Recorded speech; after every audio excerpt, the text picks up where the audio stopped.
So today we're going to talk about the process of photosynthesis.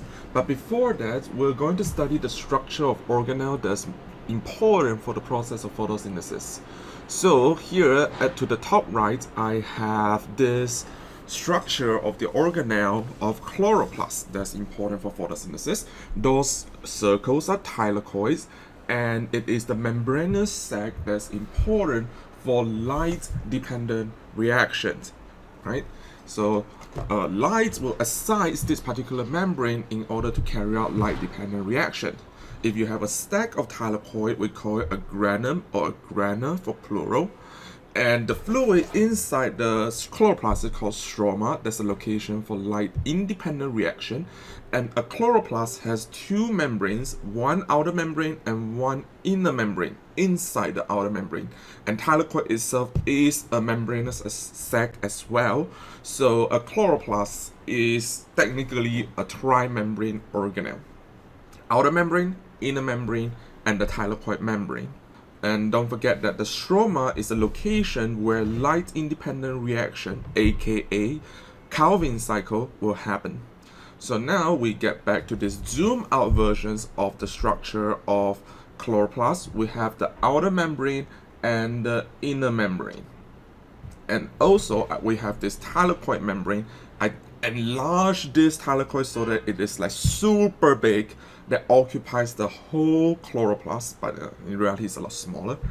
And because this is thylakoid membrane, it's made of phospholipid bilayer, so I finished drawing this phospholipid at a very fast pace. This membrane is the location where light-dependent reaction happens. So light-dependent reaction will only occur when there is the presence of light. Okay, when there is light, this membrane will get activated and the process will happen. And in the region of the stroma, which is in between the thylakoid membrane and the inner membrane, light-independent reaction will happen.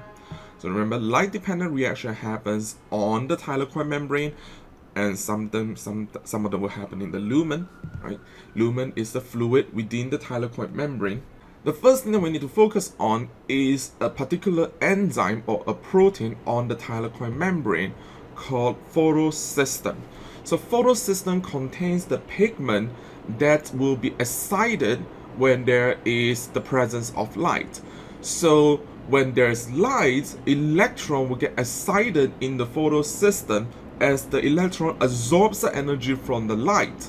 So the electron is at a higher energy state. It will start moving across through the membrane via electron transport chain. During this process, this high energy electron will transfer the energy, which is from the sun, to other proteins in the membrane.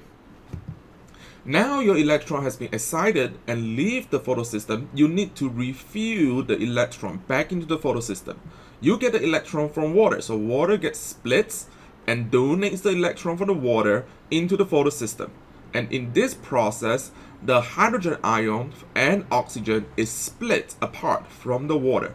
So you can imagine that this water is being split in order to donate the electrons into the photosystem. So water is the electron donor to replenish the electron that's lost as it gets excited by the sunlight. And in this process, oxygen will be released into the atmosphere because oxygen is no longer needed in the process. So oxygen is the product of light-dependent reaction. And as the electron is excited, the energy will need to get transferred in order to do active transport. So this energy is now being transferred to the protein that can do active transport, called hydrogen ion transporter.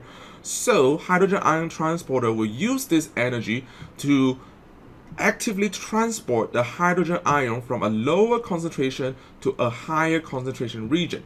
So the stroma region has a lower concentration of hydrogen ion, and the lumen has a higher concentration of hydrogen ion. So the hydrogen ion transporter or the proton transporter will actively transport the hydrogen ions in order to build out this proton gradient. Proton gradient is the differences of the protons across the membrane.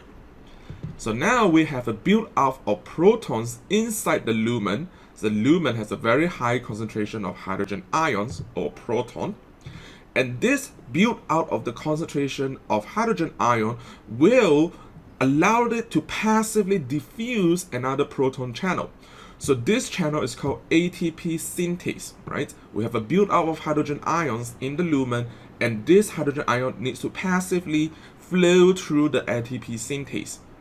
And in the process, when the hydrogen ions flows through ATP synthase via passive transport, ATP synthase is like a machine, right? It's a protein enzyme that will put the ADP and P together to synthesize ATP.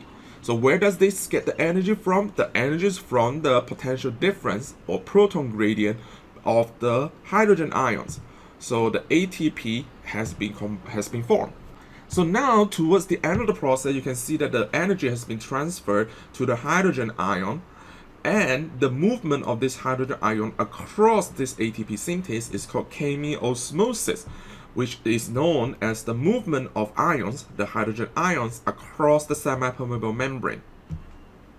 And we can use this energy in order to synthesize ATP. Towards the end of this process, the electron has to go somewhere, right? The electron has gone to a ground state. In detail, this energy will actually get excited again in order to be transferred to NADP+ in order to form NADPH. But here I simplified it. You just need to know that towards the end of the electron transport chain, electron has to be accepted or received by an electron carrier. So NADP+ is the electron carriers of the electron, and it will form an NADPH. So NADPH is now carrying the electron that's essential to the light-independent reaction. So light-independent reaction has 3 steps. The first step is carbon fixation, which is the incorporation of carbon from an inorganic source, and in this case carbon dioxide, an inorganic source into an organic molecule. So how does the chloroplast do that, right? First, it will need to intake the carbon dioxide, 3 of them to be specific, and it will be incorporated into an organic molecule called RuBisco, RuBP, my bad, through the enzyme of RuBisco, right? RuBisco is the enzyme that will combine RuBP with inorganic CO2 together to form an organic molecule. So RuBisco is the enzyme that's very important here. The second step is called reduction. The second process is reduction, in which the organic molecule is being reduced by adding more H into the molecule. Hydrogen. So where does the organic molecule get the hydrogen from? It gets it from the electron acceptor just now, right? The NADP+ from the light-dependent reaction receive the electron and form NADPH. And this NADPH will then go to the Calvin cycle and donate the electron and the hydrogen ion into the organic molecule. And this process needs ATP, where the energy is stored, right? So the light-dependent reaction gets the energy and store it into the organic molecule, and now the organic molecule has been formed and become G3P. The third step, in order to complete this cycle, is to regenerate RuBP. This process needs ATP, and as ATP's energy is being used in order to regenerate RuBP, the RuBP can then be reused and recycled as the organic molecule for the Calvin cycle. G3P would then be the essential molecule to form glucose in plants. So as you can see, this is a summary of light-dependent reaction and light-independent reaction. And in summary, the Calvin cycle gets the energy to make glucose from NADPH and ATP, which are both made in light-dependent reaction. So here I'm just writing down notes to reiterate the function of RuBP. RuBP is the organic molecule that's constantly being reused in the Calvin cycle. That's why it needs to be regenerated after you synthesize glucose.